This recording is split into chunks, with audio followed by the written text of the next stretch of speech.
welcome back to another episode of One Shot, One Quill, your favorite drive time morning tabletop podcast. I'm your host, a man who I think has drank sulfuric acid for 10 years. How do people do that? Is that what we're going with?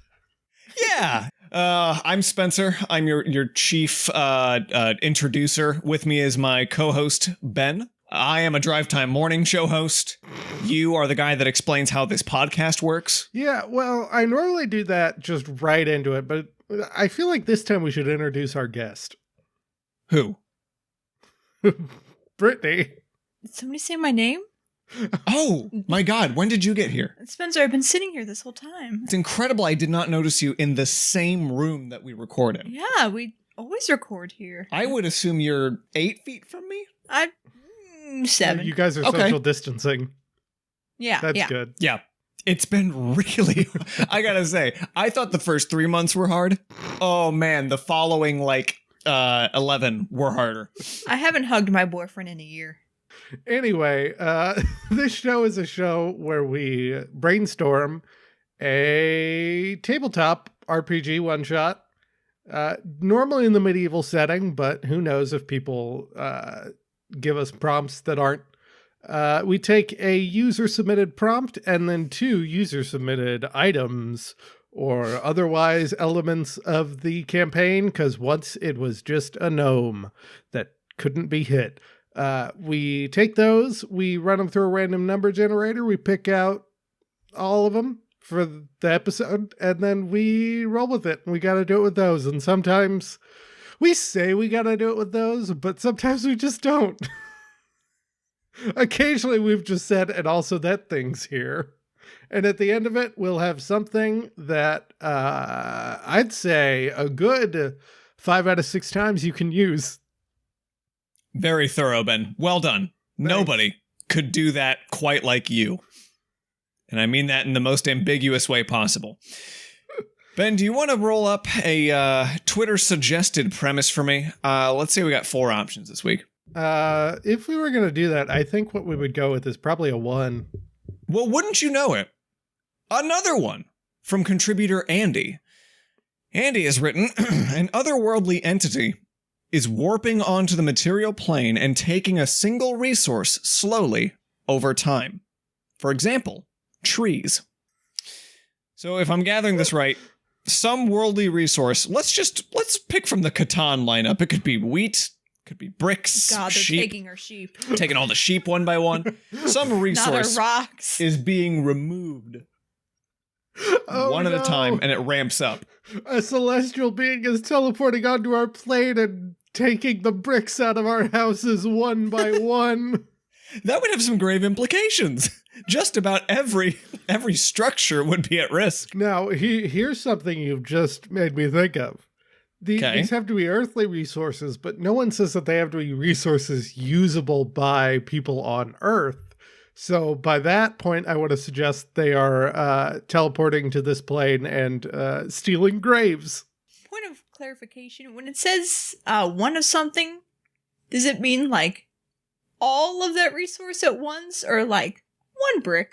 One single tree. So from what it's choosing a rock. single resource. So i.e. brick, rock, but it's taking all of that thing off of the planet slowly. Oh, okay. And it's ramping up. So That's it's a lot more daunting. say than it's one trees. brick at a time. Yeah, say it's trees. A few trees are going to disappear day 1, and I imagine as time goes on, by the next week, it's exponential. And so within a month's time, all the trees on the planet will be gone. They're just being warped away by what's called an otherworldly entity. So say it's one big fish and it's just slowly drinking the ocean. And I know what you're going to say. Fish don't drink. But go with me here. Okay, I'm with you. I'm willing to die for you right now. Lead me into battle. I think I would be more able to lead you into battle were I to have some sort of magic item to go with this. Okay. Yeah. Give us. Maybe this will we can pick out what's being stolen. Maybe all this will make more sense with some items. Give me a number 1 through 50. So our first item will be a 14. a black witch's hat which teleports the wearer to the elemental plane of fire if they're hit with water. Oh. It's funny because I'm melting.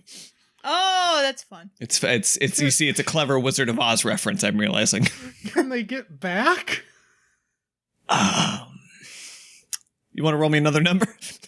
Yeah, that I might have be. an idea related to that. What, Brittany, you already have an idea for the black hat. Yeah. So first of all, going into this prompt, like I was really, really strongly feeling the genie. I love genies, full disclosure. Okay. But now I'm thinking, maybe fire genies. Oh, God. The, what are they called? Feenies. Fire gin. What are they Efreeti. called? Efreeti.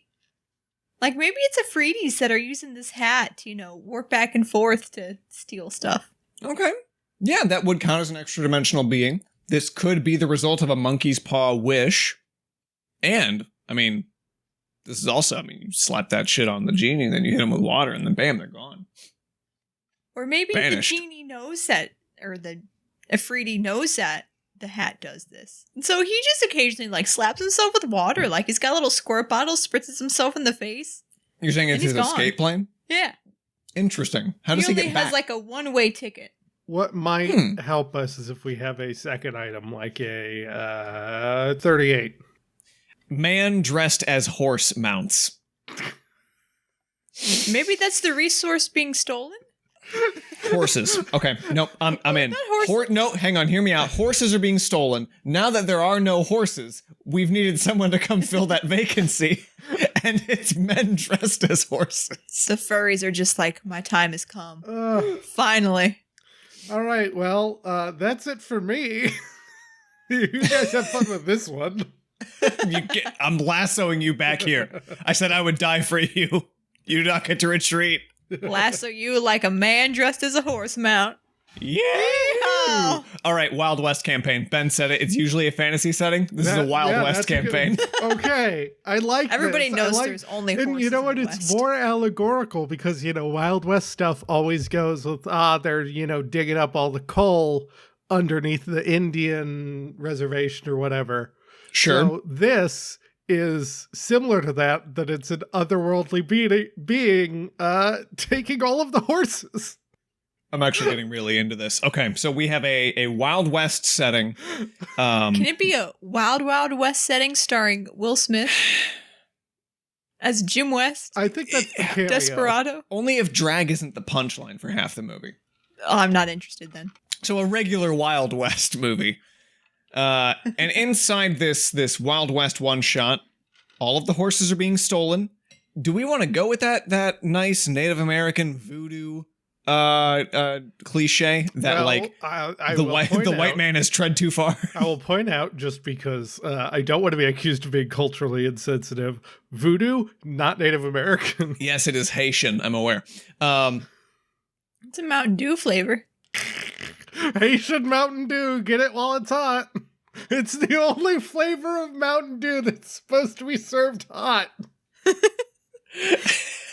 And it tastes like caramel corn. It's good. Okay, so do we want to go with a otherworldly curse, more or less, like that you're trespassing on the natives? Yeah, I think this has to be, some sort of, at least the being was attracted by some sort of curse.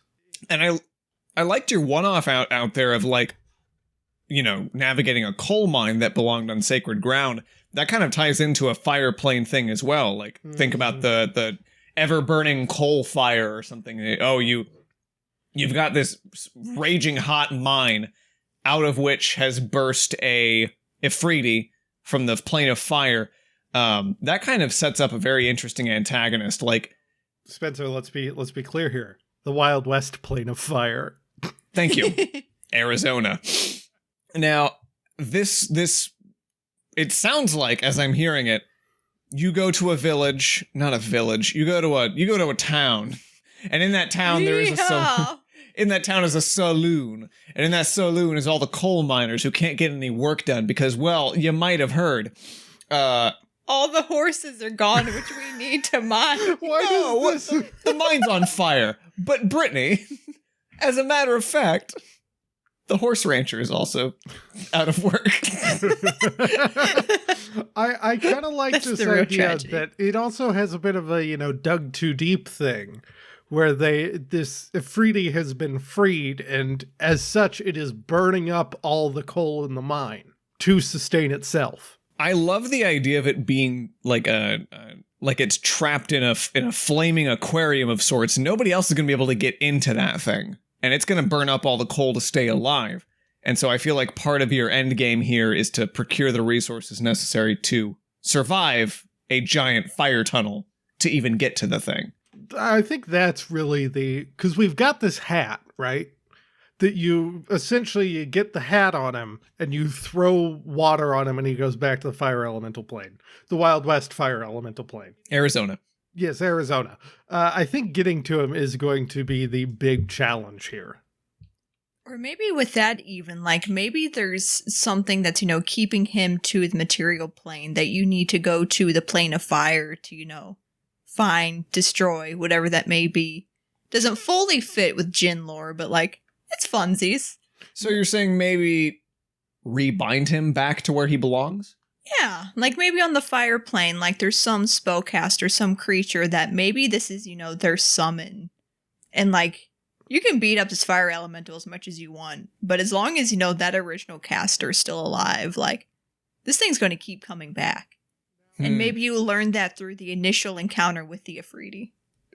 If there's one thing I've learned from playing so many tabletop RPGs, it's that you can't survive in fire planes, and I think that includes the entire state of Arizona. Unless you have some specific item that allows you to exist there? Brittany, was that your own invention of a concept, or is there some truth to that? The fire extinguisher? Yeah, that was my own invention. Well, I'm hilarious. I'm aware that I wondered if you reskinned the concept, but like, is there some sort of lifeline you can have that kind of gives you permission to live in a extra dimensional plane? Not that I'm specifically aware of. Like, Okay. Definitely like homebrew options out there, but once you're a higher level, like the sky's the limit. Ben, I hear your concern here that you're thrusting a Wild West nobody, into the Wild West plane of fire, Arizona. Of Tucson, the wild plain of Tucson. But it does have a very Hero of Kvatch feel to it. That's of true. Jumping literally into a portal into hell. I don't know who I am, really. I haven't kind of narrowed out my build, but I just got out of jail on an early release program. that's what we call breaking out through the wall. But anyway, here I go to hell. So hear me out. The concern about being able to survive in the plane of fire, a very real concern. Yeah. Maybe it's like a Groundhog Day sitch or like a Hades sitch where like you get a fire potion that makes you invulnerable, but only for, 20 minutes. Mm-hmm. Why you don't bring more potions, I don't know. That's for you to problem solve. Okay. Follow-up question. Brittany, how did you conflate the Bill Murray movie Groundhog Day and Hades? Well, in Groundhog Day, I didn't conflate anything. It can be either one. You most certainly In did. Groundhog Day, he goes back to the same day each time. In Hades, you just do it over and over, which is what Bill Murray did in Groundhog Day. Okay, I'm satisfied. Yeah, you should be. I think you've got the egg on your face this time, Spencer. I do. I have a full-on frittata on my face. I love frittata. So I think we got more than a few angles, and I'm curious if there's any other ideas as to how you navigate in a efreeti that has made a home of a burning coal mine. I was thinking just on the general topic of Jinn. I know this is certainly a thing with the air Jinn, but genies, they can chill in a lamp. Sometimes they have masters that send them out to do wishes and errands and things. So maybe that could play some part in it. That maybe one of the miners picked up a lamp and summoned this guy by accident is what you're asking, or that could be a part of it. But maybe there's somebody on the plane of fire that summoned this efreeti and is having it do its bidding somehow. Maybe some goal in mind that the efreeti's carrying out. This is just me spitballing. I've had a sudden idea. So, and this rationalizes a couple elements of this one shot already. First, Elements. whoever found this lamp this miner had the bright idea of jumping headfirst into his wishes. And his first wish was, I want the fastest horse in the world. Oh, I forgot about the horses. Wish granted. Every other horse that is faster than yours is now gone. Ooh. Thus, pluck, pluck, pluck. That's how you get all your horses. And let's just say this guy had the shittiest horse in the world. So, follow up. I'm wondering what monkey's paw wish leads to the entire mine catching fire. I'm wondering if there's something to that extent. Maybe he asks to not have to work again. Yeah, that's what I was thinking. Yeah, okay. Yeah, I never want to work another day in my life. Granted, your job is now obsolete. Also, like, the whole livelihood of your town is now obsolete. So, like, good luck finding work anywhere. Yes, you coal mining, horse ranching town. You are There's gone. only 2 exports from this town, and it's horses and coal. The horses are already gone, baby. The saloon is really the unemployment lounge at this point. You've got all of the out-of-work folk ready to give you a quest. And so that does leave the efreeti with a third wish open. Is there any chance that you can fix this by finding the guy who has his third wish remaining and navigating him back to the efreeti and making the right wish? Because only he can make the third wish, right? Here's how we could tie this into each other. The efreeti knows that if the third wish is granted, then it goes back into the lamp. So let's say the original miner died in the original coal mine fire. Mm-hmm. And so the efreeti took its lamp and hit it on the elemental plane of fire. So what you've got to do is get there, get the lamp, rub the lamp and wish for whatever, probably to stop being in Arizona, if I've got to be honest. And then the efreeti is stuck back in the lamp. And you've won. Now, I want to say that in, like, typical djinn rules, typically if the owner dies, the djinn's free again. But also we can, like, totally homebrew this, because I've been homebrewing most of my genie stuff. Well, I mean, we can play within those restrictions, though. Like, what happens if, say, the efreeti has boxed this dude out with fire, he can't get back to the lamp to make the wish? The efreeti's like, hey, I'm now in my own personal den. You can't even get to me, so I can hang out as long as I want. I don't have to go back in my lamp. It's like, that's the obstacle, is that the guy can't even get to the efreeti now to make his third and final wish. I feel like in this case, the efreeti would want the third wish to be made so they can finally be free. Because efreeti hate, and all djinn, hate being, owned in a sense. And, this is really a time requirement. Like, we have to find this man this man with the third wish remaining as soon as possible. But how are you going to do that with all the horses gone?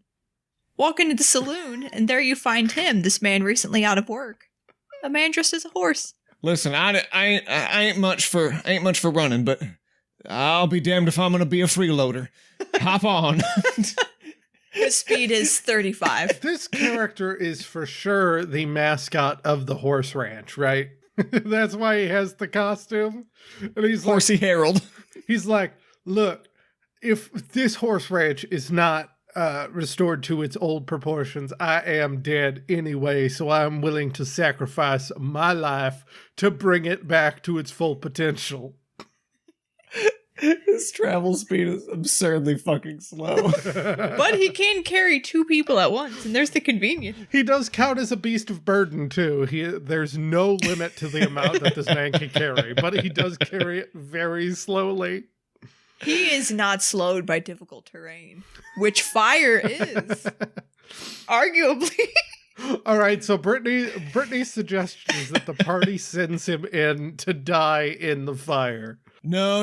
You get on his back and he carts you through that fire unimpeded. He's unimpeded by difficult terrain, and that includes any and all fire damage. Brittany, do you think that horses are immune to fire damage?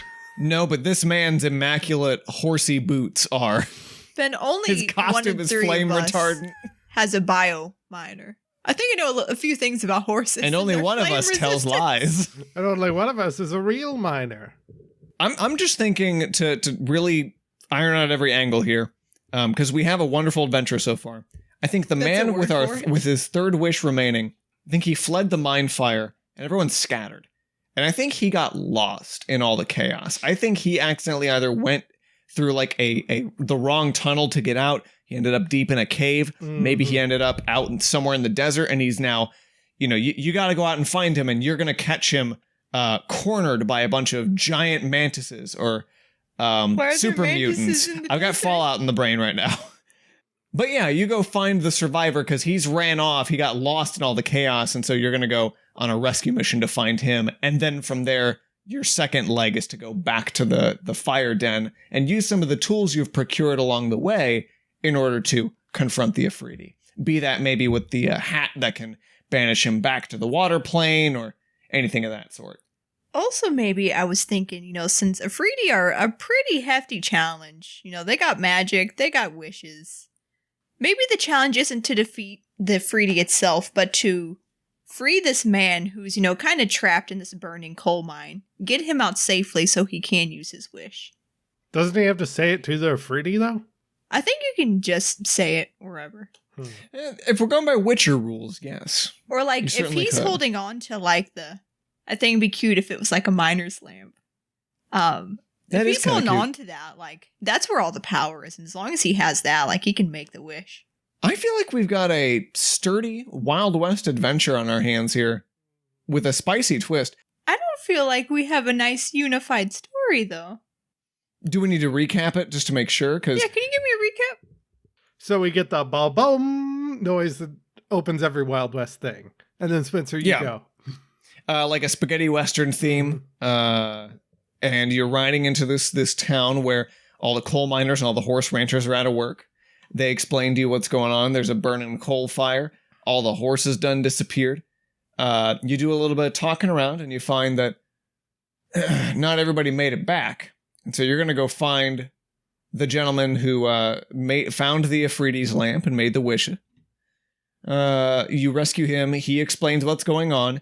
You then mount a little expedition to go into the coal mining fire, which I'm saying that one of the horseman mounts can get you through that coal fire unimpeded. Brittany's actually saying that, but I'm reiterating it. And that's for the DM to decide how he does it. Are you saying just I have no idea. Because you said one of the man horse mounts, which implies the rest of them burn up. That you're riding on four of them, and as you're going in, just they one by one just start burning to death, except for one who's more determined than the others. He has the horsey boots. They keeps him from burning up. Oh, the Bronco Bill, we call him. Mick the Mustang. So now we bring it full circle back to the very end. You get back to the genie. The gentleman either makes his wish, or you banish the efreeti using the hat. And either the horses are all brought back to the world, or they're not. What a twist. And that's a Wild West adventure. Brittany, any questions? Any loose holes there? I'm speechless. Now, Brittany, as you know, is the second-time guest. The first second-time guest I think we've had with a break in between episodes. Guests always get first name rights. So give us a good criteria. One, or you're kicked off. A horseman with no name. A horseman with no name is very good. Yeah, I've been searching for that pun the entire episode, and I don't think we're gonna beat that. A horseman with no name. Let me throw something out. Okay. As it is my shtick to always go with copyright infringement, can we call this Blazing Saddles? Oh, I like that. Blazing Saddles is also really good. And also mine doesn't make sense because the horseman clearly has a name, and it is Horsey Harold. Blazing Saddles it is. Copyright infringement abound. Wait, we need, I think it's gotta be Blazing Saddles, a horseman with no name, because otherwise it's just straight up copyright infringement, and the episode title of this episode of the podcast will make no sense. We are pushing the limit on how many words you can have in a podcast title, but but I would expect no less from One Shot, One Quill. Speaking of which, thank you for listening to One Shot, One Quill. This is a weekly tabletop podcast wherein we hope that you can walk away with ideas, if nothing else. You can always submit more ideas to us, be they concepts or items, to @DNDpod on Twitter. Ben, do you want to thank our theme? Yes, but I will say, as we have shown here, they can just be anything. If you want to send us a space opera idea, I guess that works. We'll go with it. My time has come. Our theme is Alla Tavera del Goulier by Morgan the Bard. He is predisposed, so don't send him any questions because he won't answer them. Oh, he's busy? He's busy? What's he doing? Well, by predisposed, I mean decomposed. Whoa. Nice. Yeah, you're probably right. You are probably right. It's been a minute. R.I.P. Morgan the Bard every week.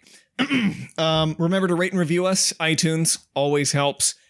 Share us with some friends if you think they'd be into this. And seriously, submit stuff to us. There is a 100% chance you end up on the next episode. Well, I mean, it's a 25% chance. Let's not give them too much hope. There is a strong chance you end up on one of the next episodes. Is it too late to restart?